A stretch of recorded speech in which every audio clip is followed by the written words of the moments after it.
Hello, TJ Tubers. Kaizer Chiefs fans, there's more transfer action on the way.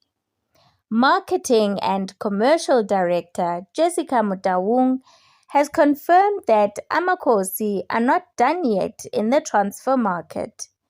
After already announcing 6 new signings, Nkanyiso Shinga, Ethan Chislett, Flavio da Silva, Paseka Mako, Thabiso Munyane and Spesihle Ndlovu, the club is still hunting for more reinforcements. Speaking to SABC News, Mutawung said, "We are ready for combat and certainly look to sign even more. With the window open till September, I think supporters can watch the space and know that we'll have more players that we'll be signing." She also praised the young DStv Disky Challenge players who impressed during the Netherlands pre-season tour. "We are excited with some of our youth players. They understand the Chiefs culture, the Chiefs way of doing things." Kaizer Chiefs will face Ghanaian giants Asante Kotoko this Saturday in the Toyota Cup, another big test as the team gears up for the new season. So over to you, Kosi Nation. Who else do you think Chiefs should sign before the transfer window closes? Drop your thoughts in the comments below. On other news, Cape Town Spurs are preparing to argue their case this week in a legal dispute involving 3 of their former players who have joined Kaizer Chiefs and Amazulu FC, as reported by SABC Sport. The players in question, Asanele Velebai, Luke Bartman, and Liam Byrne, were believed to have joined their new clubs as free agents following Spurs' relegation to the amateur ranks after dropping from the Motsepe Foundation Championship to the ABC Motsepe League. Both Kaizer Chiefs and Amazulu are maintaining that the trio were not contractually bound since Spurs' demotion meant they no longer held professional status.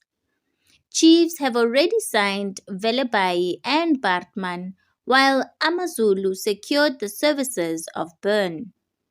However, Spurs are adamant that the players have valid contracts in place for at least another year and have insisted they return to training at their Ikamva base.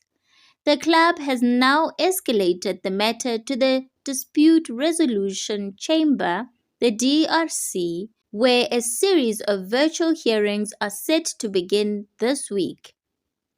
According to SABC Sport, the hearings will allow all parties, Spurs, the players, and their respective legal representatives to present their arguments before the DRC delivers a ruling.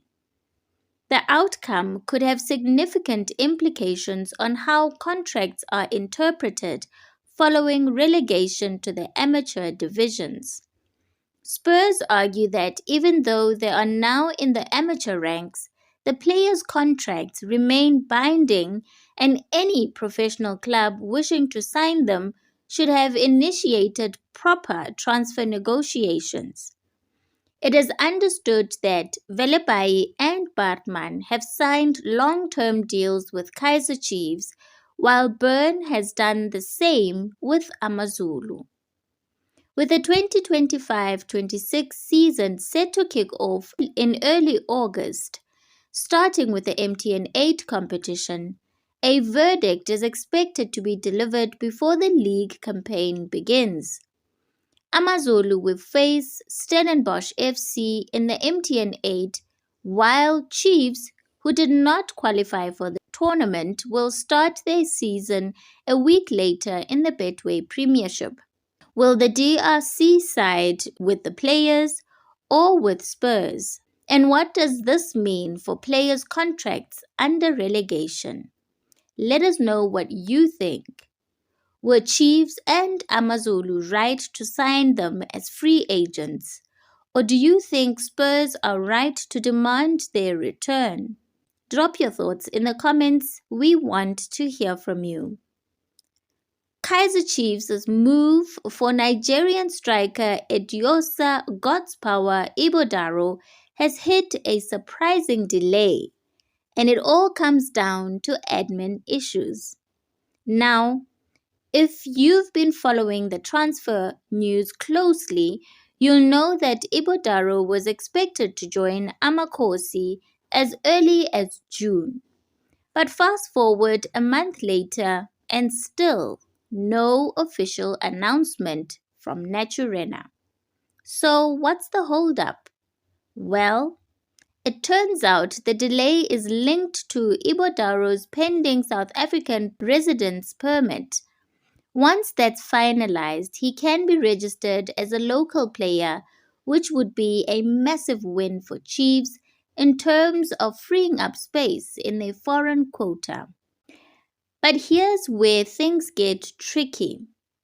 Mamelodi Sundowns, his parent club, were expected to release him, making him a free agent. That would have been the perfect opportunity for Chiefs to swoop in without paying a transfer fee. But with that residence permit now almost sorted, Sundowns have had a change of heart. They now believe they can get a fee for him and clear up their own foreign quota issues. So instead of releasing him, they've decided to keep him under contract, at least for now. This means Chiefs, Amazulu, Skukune United, or any other suitors will now have to pay for a player they were hoping to get for free. Let's not forget, Ighodaro has been on the books at Sundowns since 2021, but hasn't played a single game for them. Instead, he's been loaned out to multiple clubs including Chippa United, Supersport United, and most recently Amazulu, where he scored 6 goals in 27 appearances last season.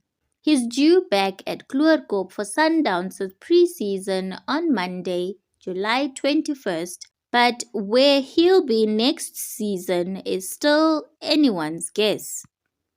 What do you think, Mzansi? Should Chiefs pay the transfer fee for Ighodaro, or should they look elsewhere for a striker? Drop your thoughts in the comments. I want to hear from you. Don't forget to like the video, subscribe to the channel, and hit that notification bell so you never miss an update. Thank you.